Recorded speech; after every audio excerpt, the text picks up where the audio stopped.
Today I went on a murderous rampage because someone stole our house. That's right, we're playing another Crab's Treasure. Here's how the first episode went. So basically it starts off with this really cool cutscene. I'm going to shut up so you can enjoy it. What word comes to mind when you think of the earth? For some, that word might be beautiful. Others might say the world is hateful or evil or unstable or full of shit. But above all else, the word that best describes our world is resilient. Against the odds, time and time again, creatures adapt to make the most of their given environment. Some learn to feed on others, stealing their vitality for their own. Some become scavengers, living off what strangers leave behind. And others still, as we will soon see, would prefer to be simply left alone.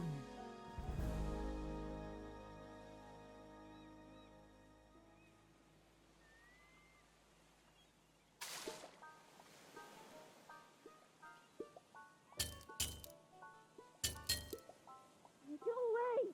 No one's home! Sir, please open up. Oh, you're not a bird. Sir, are you the owner of this residence? You mean my shell?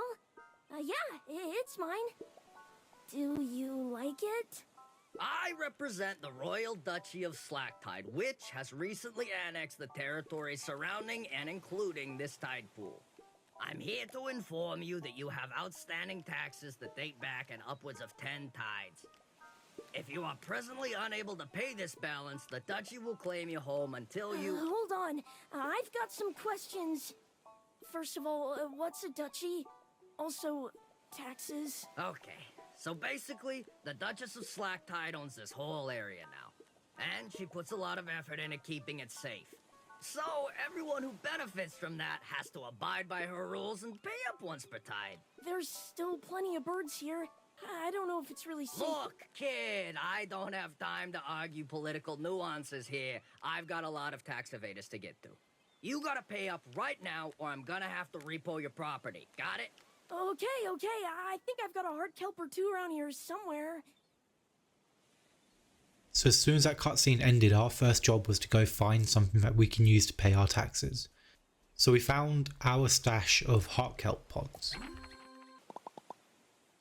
With payment in hand, we headed back to the loan shark to pay our taxes. I need to find out that the ocean has moved to a new trash standard, which means our currency is pretty much useless. Unfortunately, that also means that we can't pay our taxes and the loan shark gets to take our house. And he does so, very violently. After we finish panicking, we chase the little plastic shark around the tide pool for a while. When we eventually catch up with him, he tells us that if we want our shell back, we should get a job and pay up. With that, he disappears into the ocean. In a desperate attempt to keep up with him, we decide to jump into the ocean too.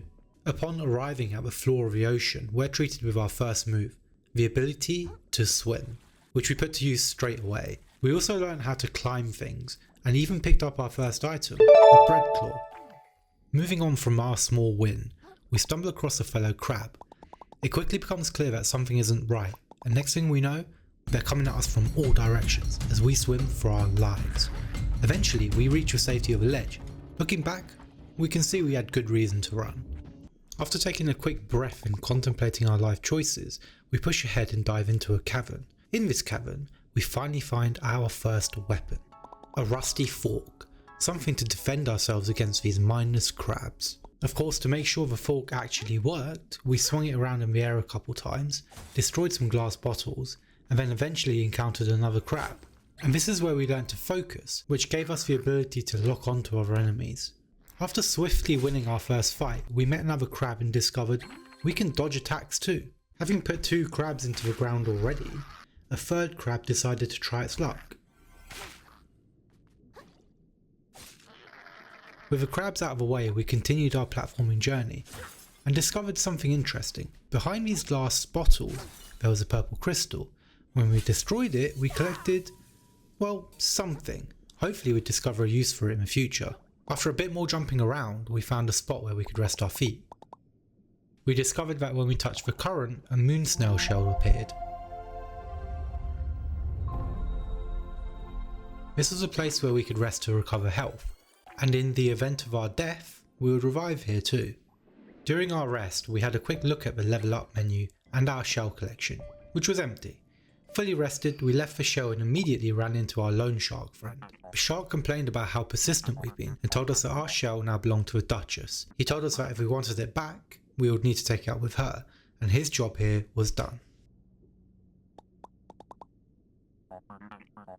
With one final insult, the shark disappeared again, and so our only path forward was through more glass bottles. This is when we got our first look at the shallows, a wide open area ready for us to explore. We even encountered a snail, one that very rudely told us where we'd find the Duchess.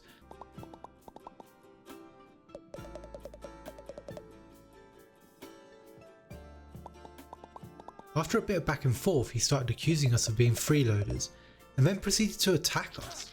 We finished him off with one hit, but that was self-defense, right?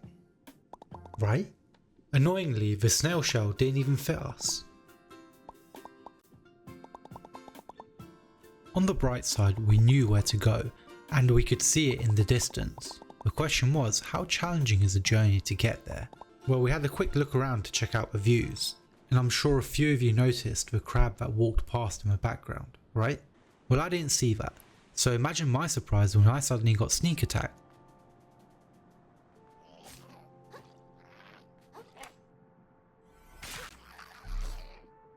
And then I went for another arch and got sneak attacked again. After fighting for my life twice, we did a bit more exploring on the way to the castle, and along the way we found some more bread claws and another one of those purple crystals. We got into another epic battle. This time we took on 2 crabs and a fish all at the same time.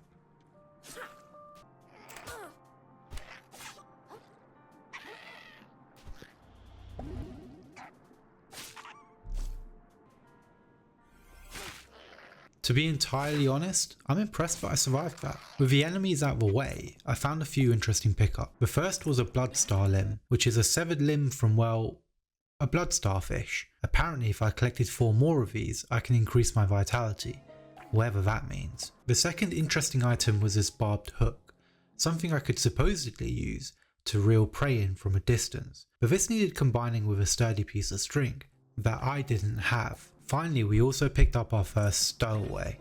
This one was a limpet and gave us +2 on our resistance. We could equip this, but its bonus had no effect while we still lacked a shell. With that in mind, we continued heading towards the castle. On the way, we stumbled across another moon snail shell, and boy was it a sight for sore eyes, especially after all the battling we'd been doing. Heading inside, we rested up and discovered we could finally level up. This meant that we had 1 point to spend on an attribute. Some careful decision making later, we increased our attack point by 1 and hit the road again. We were almost at the castle now, but before we could get there, we got distracted by this X on the ground. Anyway, when we finally made it to the gate, we were blocked almost immediately. The guards at the gate accused us of looking suspicious. They explained that they couldn't let us in while we were still naked, which I guess is understandable. After some more conversation, they let me know that if I headed to the east, I would find a charity centre where we'd be able to find something to wear. We were also told that their captain was stationed in the area and that he'll be more than happy to help us. They finally told me that if I got non-naked and passed a background check, they'd let me in. And with that, we headed west, because I wanted to check out what was going on that side of the castle. It turned out to be barracks, where the crabs were training, but some crabs were busy gossiping too. Listening in on them, we found out that some crabs went on an expedition but never came back. Interesting. But with the barracks explored, we started making our way to the east to find something to wear. On the way to the charity centre, we encountered a few more enemies and even found another purple crystal. It wasn't long before we had the charity centre in our sights, and it was in the form of a vending machine. Approaching the machine, we could see a glowing button, so obviously we pushed it, and next thing we know, the vending machine starts shaking and rattling, and out come a bunch of soda cans. Turns out we could use them as shells. Just like that, we were no longer naked. The shell even gave us a way of blocking attacks. As we were leaving, we finally met the captain, although he didn't seem that friendly, to be honest with you. Oh crap, I'm sorry. Was I supposed to grab a ticket? You think yourself above the law, but the law is not so easily outwitted. By its strength alone do we rise above the beasts. I'm really sorry. I'll go to the back of the line, okay? You should be so lucky. I'll have your head like I have these other worthless law breakers.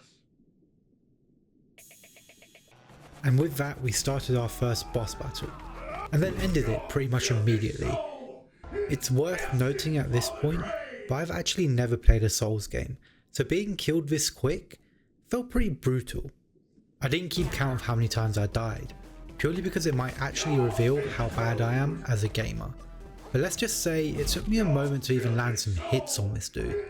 Eventually though, I managed to wear him down, but just as I thought I had him, the game decides to throw a new mechanic my way. Apparently, bosses could launch unblockable attacks, which allowed him to kill me a few more times using his fancy new attack. Eventually though, I got lucky and I finally beat him. You can't outrun the law forever, kid.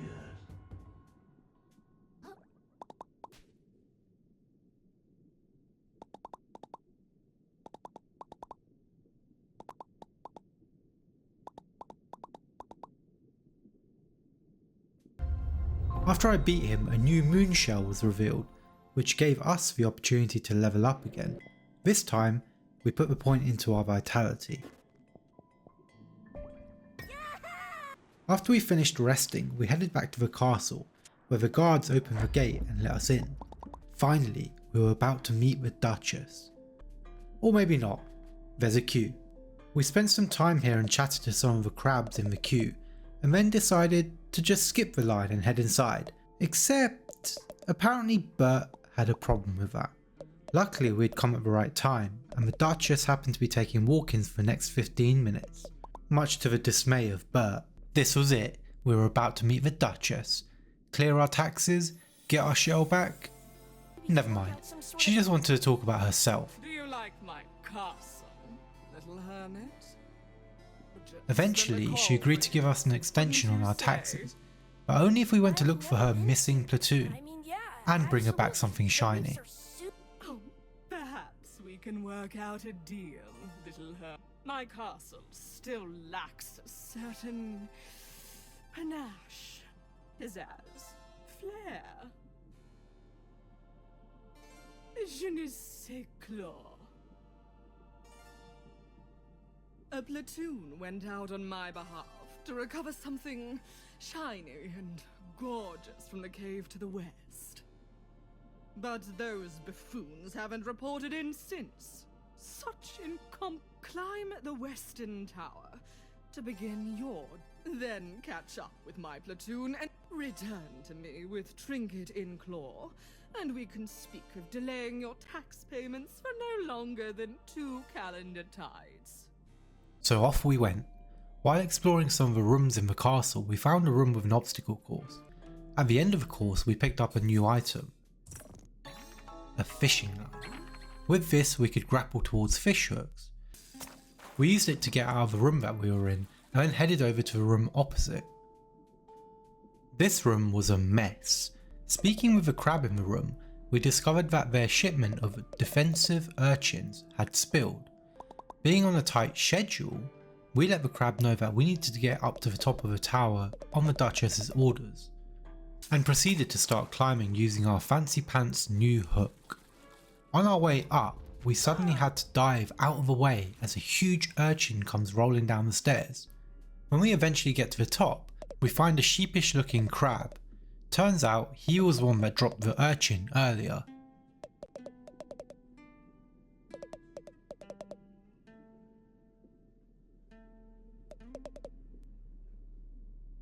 At the top of the tower we find another stowaway, which we equip pretty much straight away because we've got shells now.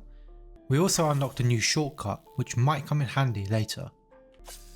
Grappling across to the pipes we battle a few more crabs and find a tin shell, only to lose a fight against a crab with a bottle cap on its head. I knew that shortcut would come in handy. Heading back to the scene of our murder we exact revenge, grab our stuff and press forward. As we jump out of the pipes, a moon snail starts narrating our actions. Weird. We quickly level up our resistance and then head over to meet this ghostly form. The moon snail ghost explains that if we wanted to make it any further, we would have to look inside ourselves and access the power of Umami.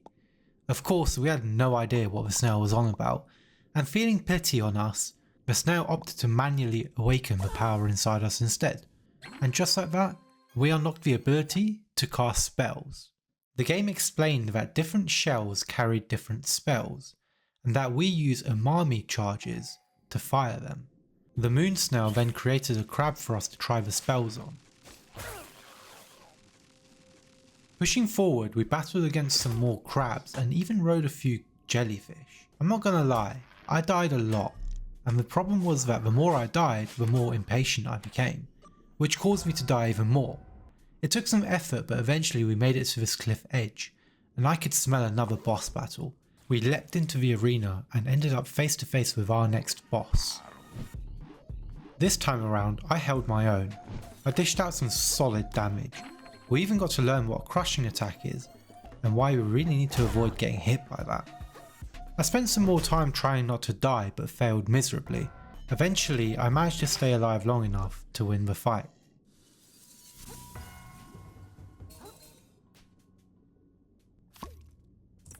And claim my prize. Pristine Pearl in Claw, we moved on and entered the moon snail's domain. Chatting with the moon snail in person, they taught us how to access our skill tree. Finally, we had found a use for those purple crystals. It's a good thing I collected them.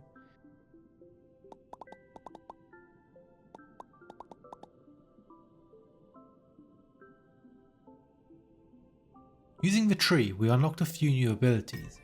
First was to skewer, which allowed us to perform a lunging attack when we attacked while sprinting. The next was parry. This meant that if we released our block at just the right moment, our shell wouldn't take any damage. Finally, we learnt streamline. This allowed us to dodge whilst mid-jump. Hopefully these come in useful. By unlocking our Umami, we also had gained the ability to shelleport. This allowed us to walk between the various moon snail shells dotted around the map. We also took this moment to do a bit of levelling up. We gained 2 levels, so we put one into our Umami and the second into our attack. Anyway, I digress. That was how the first episode went. If you enjoyed our little adventure, then hit the subscribe button. This is where I sign out. See ya!